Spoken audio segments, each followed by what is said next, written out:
Well, welcome everyone to our tutorial in support, in this case, of our fine art reproduction, cultural heritage, consultations, workshop participants, and so on. As always, there's a barrage of concerns, considerations, questions, what ifs, and how do I, when it comes to cultural heritage digitisation. And one of the key topics, I'll call it a topic because there are many research questions that oscillate around a central hub, which we'll call to polarize or to not polarize. So this tutorial is dedicated to a cross-polarized workflow. And the criteria for us is not just the highest fidelity in that reproduction. It's also about efficiency and doing these things so we can then spend the quality time allocated to that particular task increasingly devoted to the artistic interpretation of the work in reproduction. Does it carry the same feelings, understandings that I read into it? And in particular, when the artist is still a living person, in conversation with that artist or the curator and their scholarship and so on, the reproduction of those concerns on our side of the lens, as we like to say. So let's have a look at the topics, the dot points for today, looking at both the issues involved, but also our solutions to them. All right, these are our questions for today's tutorial. They're all variations on the same theme, beginning with, and I think this is a really interesting and telling question. In Capture One, working with our camera's default ICC profile, and for non-phase one camera systems, that's often just a generic or a pro standard profile not tweaked for the highest fidelity in reproduction. But that doesn't mean we can't work with a linear tone response curve, but also working with cross-polarized lighting, using the matte surfaced color checker classic, non-specular diffuse reflections, so the lighting angles and the positioning is slightly less critical than with a semi-gloss or high-gloss target. And we discover under cross-polarized lighting, the dark values are so dark, the contrast is so high. But if we reset the darkest neutral grey patches, as I'll show you in a second, it doesn't work. That's correct when working with non-polarized lighting, as we go over and over in the workshop. So the thinking is spot on, but we're missing a couple of key ingredients. Here's the Color Checker Classic current versions. These are the rounded up AIM values. Now, remember, these reference lists are not based on cross-polarized M3 measurement mode readings. So we can't even make a custom profile to correct these values if the reference data we make the profile from is not cross-polarized, because it's a wrong set of numbers. Now, a really simple illustration. Cross-polarizing off, cross-polarizing on. I can certainly see these values getting very dark. It's an extraordinary difference with the cross-polarization, even though highlight numbers are being matched, as we've shown in other tutorials, but these shadow values are disappearing from sight. They were also wondering, am I removing the polarizing gels on the lights or removing the circular polarizer from the camera's lens, but simply rotating it on and off? Now, of course, some filters like the magnificent Breakthrough X4 circular polarizing filters, I'll show you this in a moment, have calibrations on the rotating ring, so you can easily rotate them 90 degrees. With other filters, as I've shown you in the workshop, we use a little file to put notches in the rotating ring so that we can precisely turn on full polarization or completely turn it off. No, we don't remove all the polarizers from the setup. Now, let's have a look at this, because this is also about efficiency and how we go about doing such things.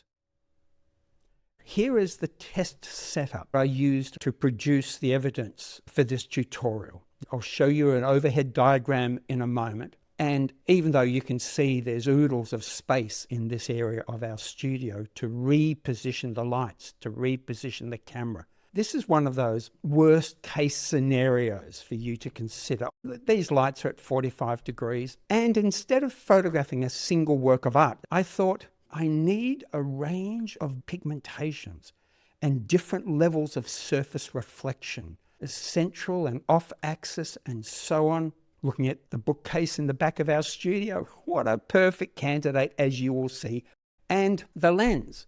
We go over and over in the workshop the reasons for and how we go about controlling reflections. For example, this page out of the workshop notes, where we can place our lights, not just creatively, but in order to only produce diffuse reflections. Of course, that assumes a perfectly flat planar surface. Now, with the book spines, there's curved surfaces, so it's not perfectly planar, which complicates it even more, which is part of the demonstration, and why we tend to want to use a lens whose focal length is twice the diagonal of the sensor, not just that the reproduction of, for example, brushstrokes or canvas texture on the outer edges of the work compared to the center of the work, the geometry is better preserved, but also to increase these angles. So instead of using a 120mm lens on this medium format digital back, I'm using a 70mm lens, which is really close to the 53.4 by 40mm sensor diagonal of 66.7mm. It's a Rodenstock HR Digiron lens, unbelievable, ludicrously beautiful lens, but 70mm. The lens is too short.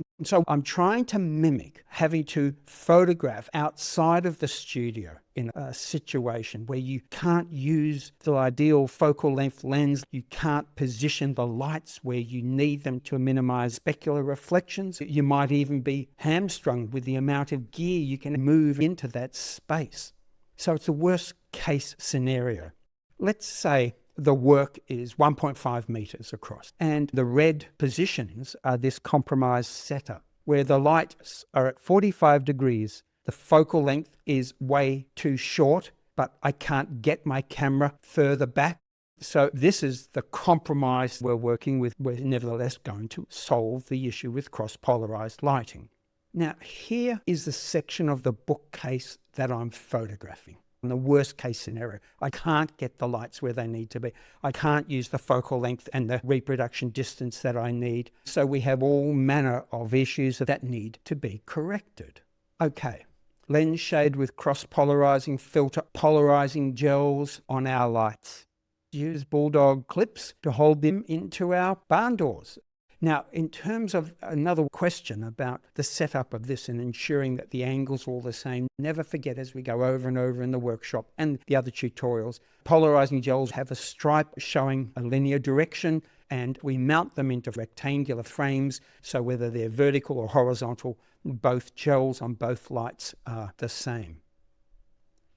These LED panels are unbelievable. Look at this, it's remarkable. There's no ifs or buts about nailing the numbers in the test chart perfectly. Here's a close-up view with the bulldog clips. We're using 5mm kappa mount foam board. We've cut an aperture and taped the gel into that aperture. Lens shade, Breakthrough X4 circular polarizing filter using a geared head, as you can see, and a technical camera so we can make sure left to right to top to bottom is perfectly sharp, as I will show you shortly. I've taken the lens hood off so you can see the calibration on the breakthrough filter. That's cross-polarization off, and here I've rotated it 90 degrees, and now this mark is showing full polarization. And we're doing these two exposures, non-polarized and full polarized, without removing the gels from the lights. Here's the setup from the back of the camera. You can see the glare and the flare. These are the lights and the camera placed in a far from ideal position where I have no choice but to use cross-polarized lighting to remove that glare from the objects I'm trying to reproduce. I'm going to now go through that workflow to demonstrate a process and what is involved. And here I am in Capture One, tethered wirelessly to the Phase 1 digital back. I've already done a scene calibration, LCC calibration, to zero out any slight differences in illumination, both color and brightness, before photographing a camera profiling test chart. And here I've got the circular polarizer off. It's on the lens, but it's turned 90 degrees, so it's no longer cross-polarizing. There's the full cross-polarization, there's the non-polarization with the lens hood on to stop lens flare from the lights that I'm now going to make polarized and non-polarized custom profiles to apply to the image. So how do we do that? I need profiling software. This is expensive, but for us it's indispensable. We've got all sorts of wonderful test charts to use. And here is one of our semi-gloss color checkers from July 2016. And the reference data associated with this is M3. So this is me measuring our July 2016 manufactured SG color checker, produce a custom reference file of cross-polarized data. Here we're working with a custom M0 measurement of the same July 2016 SG color checker, not the reference data from the manufacturers. So we're trying to create profiles as accurately as possible. So far, so good. I'm going to drag my cross-polarized image on top. Oh, look at these values. Les, you did a really good job. Helped, of course, by the cross-polarizing to remove reflections that might otherwise create flare in the shadows. I've already set up this preset for archival D50 using Delta E 2000 2-degree observer. Let's start that profiling.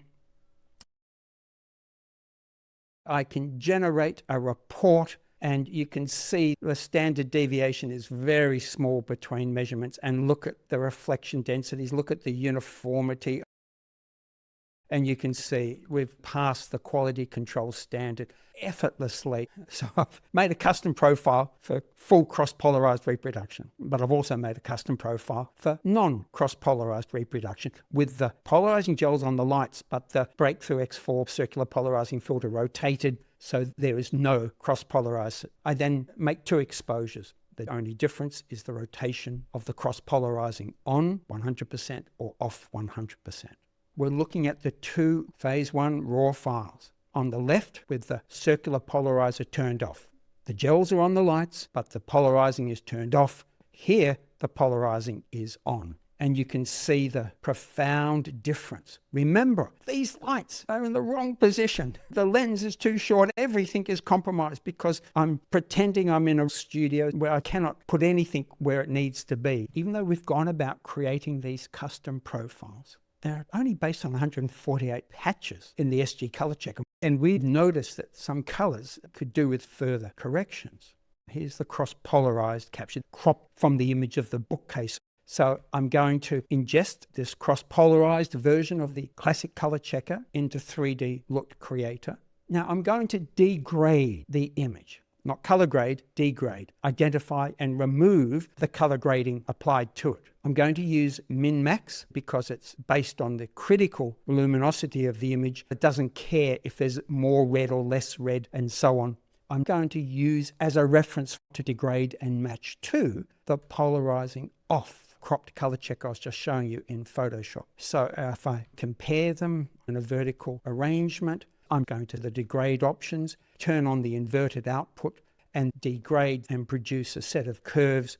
And I have saved this to then generate a new profile based on the M3 cross-polarized accuracy of that custom profile, plus the correction look to move it, even though it's cross-polarized, closer to the non-polarized version, except without the specular highlights, and then apply that in Capture One to the cross-polarized measurements. But I'm in Capture One, so I can also create a Capture One style. Talk about efficiency, but hang on. We've got to have a look and see if in fact the result's worthy of all of this effort. So here we are with the circular polarizing off, and there is my M0 no cross-polarizing custom input profile. So I'm reproducing these colors as accurately as possible. So far, so good. Now there is the reproduction with full cross-polarization with the M3 color-corrected input profile off and on. Let's look at those side by side. I'll zoom in and you can see incredible differences. There is that adapted, updated, cross-polarized profile generated in 3D LUT Creator. And I've also saved a custom style which applies that updated cross-polarized profile plus LUT to move its contrast and saturation closer to the non-polarized version. Then when you're importing those files, I'm tethered. Each capture I make has that style automatically applied, so I'm automatically seeing all of those values tweaked, perfected, and then, if needs be, with the final TIFF files, fit-for-purpose derivatives, slight adjustments, as I showed you, tends to be all that is needed, unless you've got weird pigments that are photographing totally differently to how you see them and experience them. Then those have to be 3D LUT created, dragged into where they need to be. But here I've tried to go over the workflow to present how we go about ensuring efficiency, but at the same time minimal post-processing in order to reproduce the work according to our interpretation, understanding of it, let alone what the artist requires or the curator requires. Hopefully that's going to be of some help. All right, now let's see what additional questions you've got.